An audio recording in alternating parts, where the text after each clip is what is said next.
Hi guys, White Witch 110 here. It's a bit of a chilly evening here on the balcony. I would have liked to done this one inside too, but I am out here. This is one of my new lights. I got it today at the dollar store. First time I've actually sat down and watched it change color. It's pretty cool. Nice and slow. This evening, for our historic haunts, I'm going to be mentioning Grant House, which is in downtown Ottawa. It is currently a restaurant. It belonged to James Alexander Grant, a doctor in 1875. He is noted for saving the life of Queen Victoria's daughter when she was injured in a sleigh accident on the Governor General's property. The happenings at this location have been encounters on the second and third floors. Footsteps have been heard descending the staircase, and staff and patrons have been shoved, pushed. Some have fallen sideways over a banister of a staircase. Trays have been knocked from staff's hands, and the sounds of laughter has been heard after closing from the floor that houses the piano bar.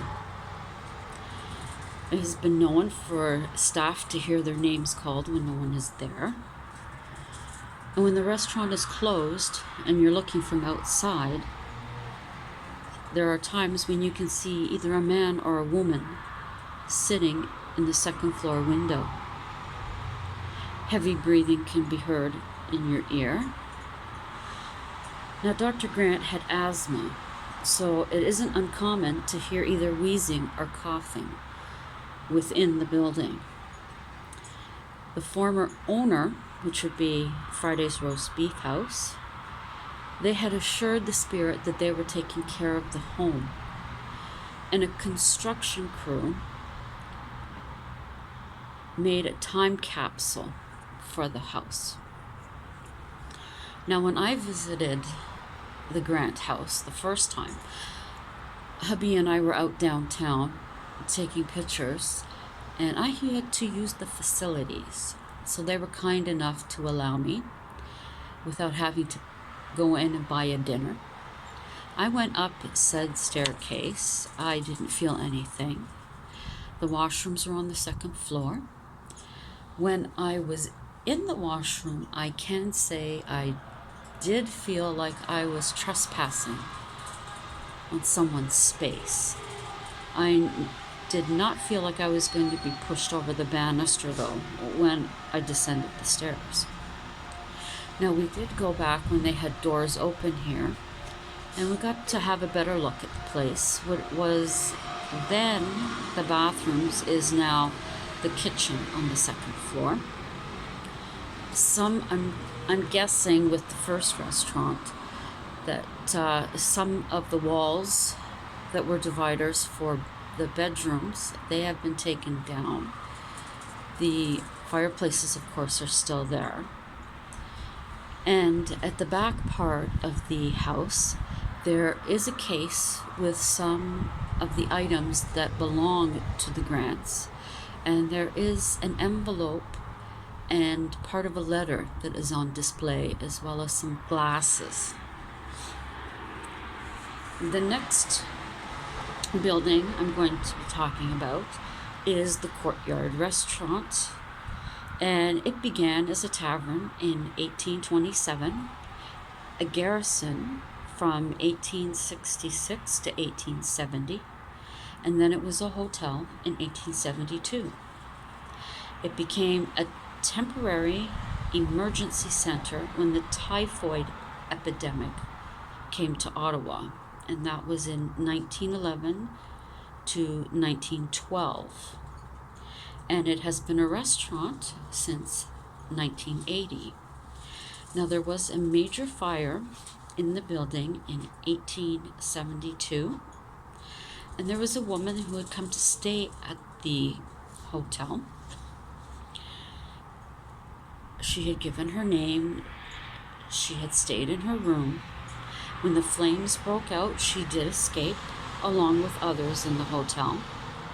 But then she returned to her room.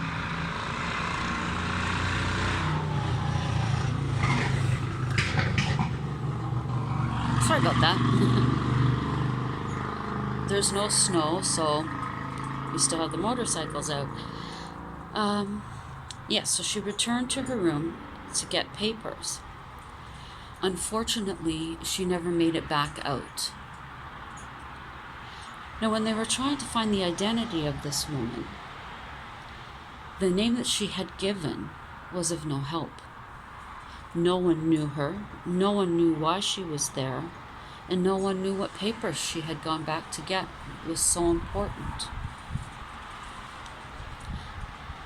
Most people who go to the Courtyard restaurant do have an unwelcomed feeling when they're in the building. One female staff, when closing, said that on the second floor she seen a woman looking out one of the windows in Victorian dress. She looked around for other staff members. No one was there.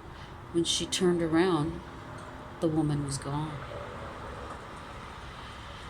In later years, another staff member seen a woman dressed in Victorian clothes on the second floor, but she was peering out a different window. And then another staff member, not believing any of the stories that she had heard, decided that she would take the night shift just to prove that there was nothing to be afraid of. One evening, while she was locking up, she was on the second floor, and she heard footsteps coming towards her down the hallway. She was terrified. She got to the kitchen, grabbed a large knife, called her boyfriend, and insisted that he come right away to pick her up. She stayed in the middle of the floor, clutching the knife, until her boyfriend arrived to pick her up. The next one that I'll tell you about is Black Creek Pioneer Village. It is quite similar, or the same you could say, as Upper Canada Village, which is in Morrisburg. Black Creek is outside of Toronto. As a school child, I went there a few times with my classes. It was one of the places that we went on a field trip. Now, most of the homes that are at this location have been brought there from other spots. Some would likely have been demolished if it wasn't for someone at the Living Museum going there and having it transported to their location. Now, the collection of buildings had been brought to a large area for this, and they've just added to it over the years. Now, the first home that I'll speak about that is part of the village is called the Strong Home. It was owned by Daniel and Elizabeth. They had 7 children in a 3-room house. He had built a larger home behind the cabin to accommodate the family. Their 8-year-old son was killed in a hunting accident. He was shot he died in the upstairs, he was shot in a hunting accident and died in an upstairs bedroom. Strange noises are heard. There's creaking sounds upstairs when no one is there. They believe Michael is the one who pushes the stick that holds the window open. And they'll go back, put the stick back in the window, and at some point it will be knocked out again. Figures have been known to come down the stairs and leave the building. Footsteps are heard above, and when you call out, of course, no one is there. Michael is also known for moving items throughout the kitchen. Now, teenagers were taking the tour, and the front door of the house would not open. They waited for 15 minutes, and mysteriously, it opened with no one in the house. Now, the staff that work in this building, they make sure that they say goodnight to Michael every night when they leave. And they'll hear a knock from the top step. Christmas trees, they get tugged on, and the antique ornaments spin when no one is there. Now, the 2 times great-granddaughter of Daniel and Elizabeth sat in the bedroom and claims that she spoke with them.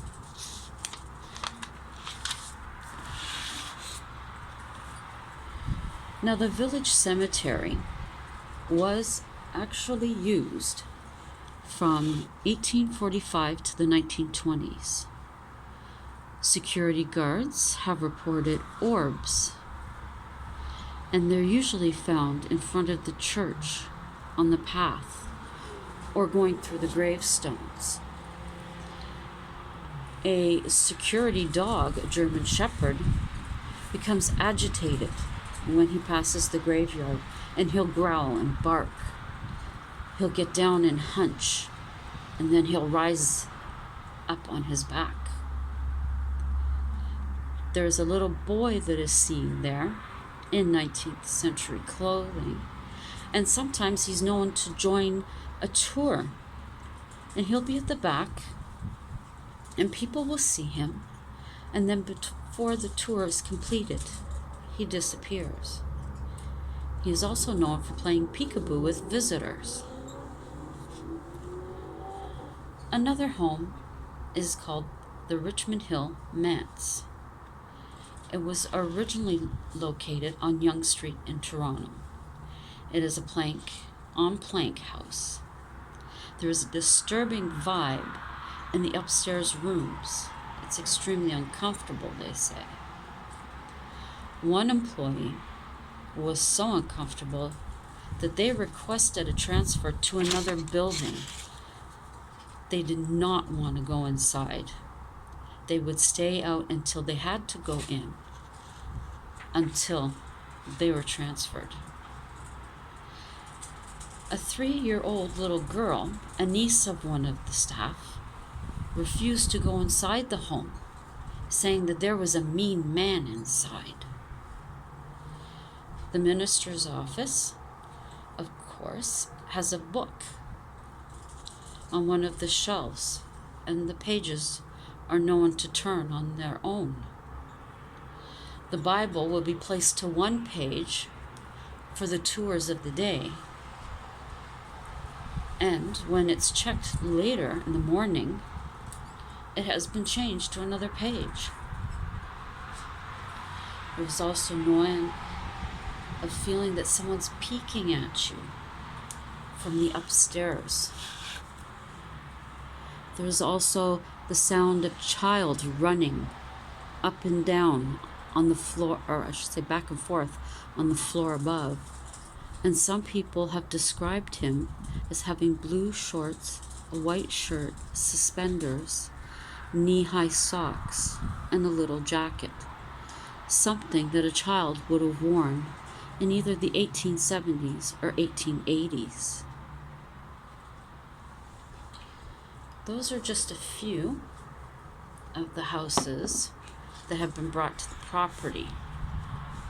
There's quite a few more, but I think that'd be it for this evening.